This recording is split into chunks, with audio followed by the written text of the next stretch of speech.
Kevin a vraiment pris le temps avec moi de répondre à toutes mes questions, de sécuriser mes craintes. Quand on a des questions, il est toujours là pour répondre, vraiment, peu importe à quelle heure il tourne. J'ai vraiment confiance pour les prochaines étapes avec mon cabinet. Donc aujourd'hui, j'aimerais qu'on discute ensemble d'un sujet qui est bien populaire dans le domaine de l'immobilier, le fameux flip. Donc on va discuter ensemble premièrement de qu'est-ce que c'est qu'un flip et de tous les types de flips qui existent et certains sont un petit peu moins connus du commun des mortels.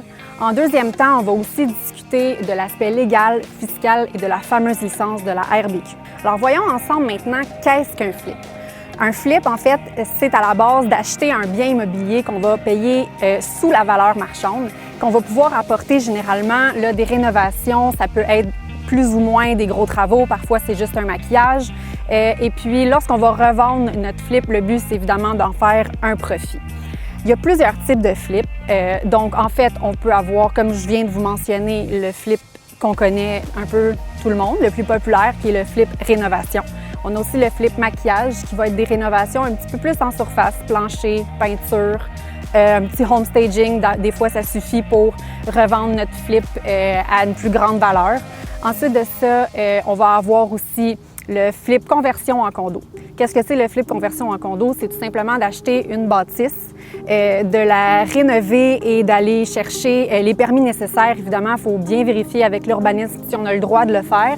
Et on va évidemment faire recadastrer toutes les unités en condo séparés.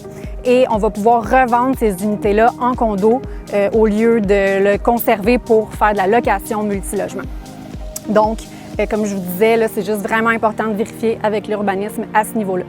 Ensuite de ça, on va avoir aussi le flip de terrain.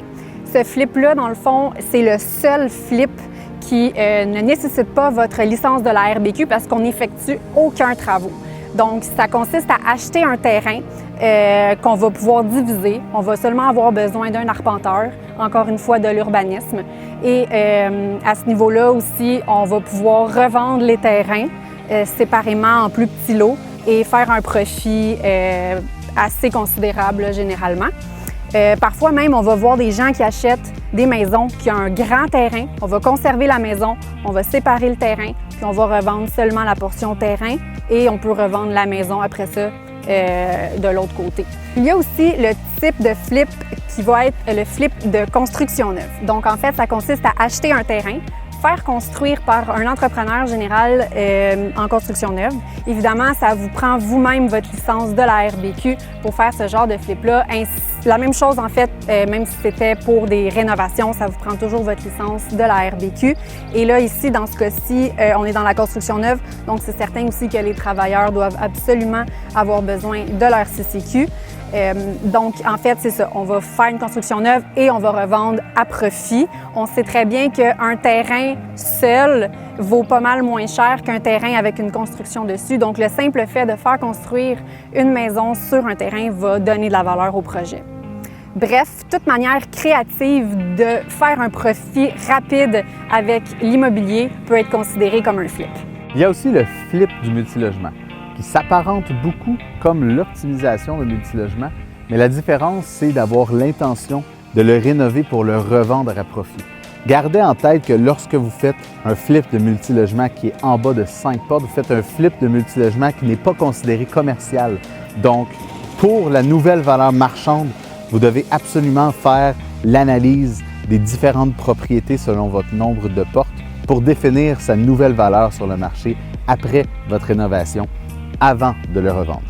Par contre, si vous allez dans les flips commerciales, donc à partir de 6 portes et plus, vous pouvez maintenant vous fier à 100% sur le revenu du multilogement pour établir l'augmentation de sa nouvelle valeur. Donc, quand vous rénovez un multilogement dans l'intention de le revendre pour y faire un flip de multilogement, vous devez naturellement mettre des locataires qui vont simplement faire en sorte que le revenu de votre multilogement va être nettement plus élevé et de ce pas augmenter la valeur de votre multilogement.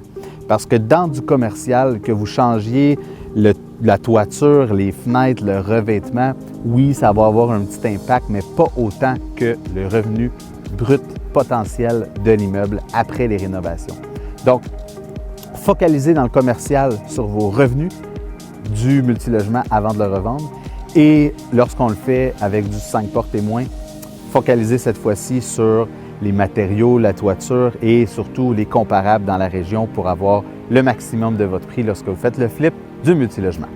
Maintenant, voyons ensemble l'aspect légal et fiscal de faire un flip.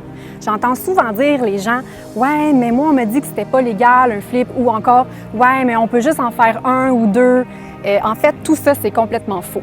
Ce qu'il faut retenir, c'est qu'un flip, c'est légal dans la mesure où on détient notre licence de la RBQ et dans la mesure où on va déclarer notre revenu à l'impôt. Il faut faire la différence entre un flip et revendre sa maison personnelle. Tout part de l'intention. Donc, c'est super important que si on fait un flip dans le but d'en faire un profit, il faut absolument avoir, comme je vous ai dit, votre licence et déclarer votre revenu à l'impôt.